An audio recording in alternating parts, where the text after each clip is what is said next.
Recently, a speaker on a ForaTV discussion pointed out that the current one-way mission to Mars that private companies are planning for 2018 will be hardly a Martian colony. It will be an outpost. In an outpost, such as the Antarctic Research Base, people live there, but nothing is made there. Everything that keeps them alive comes from warmer areas. On Mars, other than some 3D printed repair parts from Martian rock and the plants and insects for food, the outpost will be completely dependent on long-term unmanned deliveries from Earth. This discussion got me thinking, so what technology will be required for a true colony? What will be required is a replicatable infrastructure on the planet that can be used to duplicate itself over and over again to achieve all of the inhabitants' needs. Until that happens, shipping anything will be too expensive to allow the people to live with comforts anywhere close to that of Earth. I calculated that 8 essential modules will be required to make a colony in the future. The overhead for sending these will be massive, and they may require quite a few trips for each module, but once they're operational and working in tandem, they will be capable of replicating and never require that level of tech to be sent through space again. So here's a list of the modules that will be needed. First and foremost will be a gas plant. The gas plant, a type which is currently used on Earth, will collect atmospheric gases, freeze them, separating them based on temperature level, where varying gases are converted to liquids. On Mars, where it gets cold enough to turn CO2 into dry ice at night, it may be a perfect time to collect gases. While growing plants will convert most CO2 in Martian air into breathable oxygen, we will need purified gases for the other modules. The second module will be an algae bioreactor plant that will produce many different things from sunlight and CO2 in the Martian air. Algae will produce many chemicals and many nutrients as well. That algae will fix the carbon in the air into biomass that can be converted into plastics. Any chemical the algae can't be produced will be created by way of number 3, the biochemical microbial plant.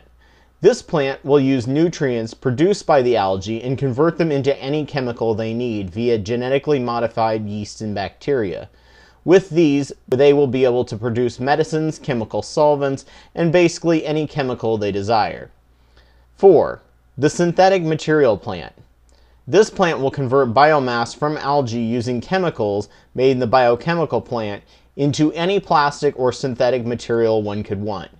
Each one of these modules will be as compact and minimalistic as possible for transport, with as limited of specialized output as possible.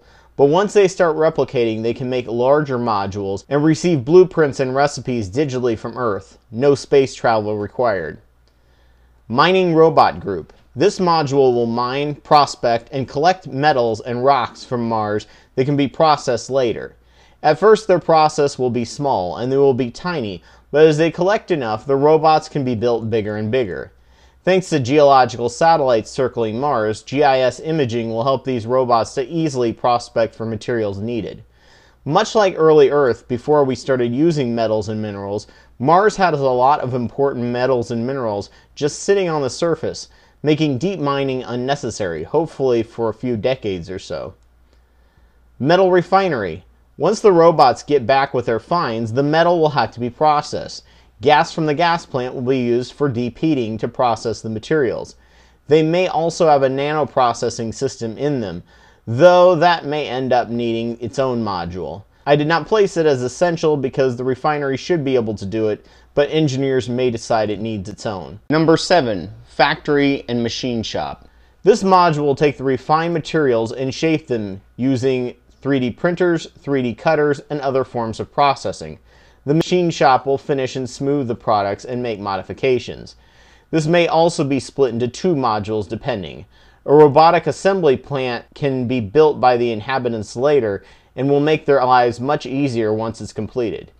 But wait, you ask, how is this all powered? That is what the final module would do. Number 8, an integrated circuit plant. This plant will print circuit boards as needed for computers and robots, as new printers are beginning to show real promise in this field. It will also print microfluidic boards used to make gene sequencers and bioanalyzers. And finally, it will be able to print solar panels that will power all of their needs. The factory will also be able to build wind turbines. Initially, Earth will have to send bare basic number of solar panels to let the plant work at minimal operation. Building more solar panels and turbines will be the initial top task to allow more and more output that will rise exponentially over time. Printed batteries are also becoming more and more viable these days for downtime storage.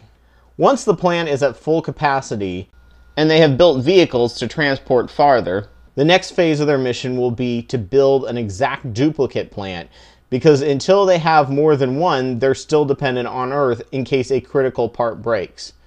Once they have replicated each of these modules once or twice, they will be able to call themselves an independent colony. They will still exchange science and research with each other, and the Martian colony will provide extremely valuable science and experiments that would be impossible on Earth. They can set up a space elevator for cheap space travel, as gravity is 1/3 of the Earth. All transport from the Earth will be for people, luxury, and small animals. It will be the first human colony that starts out with solid high-tech science, as opposed to the way it was on Earth, where one starts living off of nature and maturing into science. Please be sure to rate, share, and subscribe. Also, if you can't wait to hear part 2 of this topic, it's already available on Wordpress, along with other posts I haven't had time or energy to turn into videos yet. I will be posting my WordPress blogs on Twitter and Google+, so be sure to follow me on one of those places. Yes, I know G+ sucks, but there are a few useful features I'm finding to make the best of it. Take care!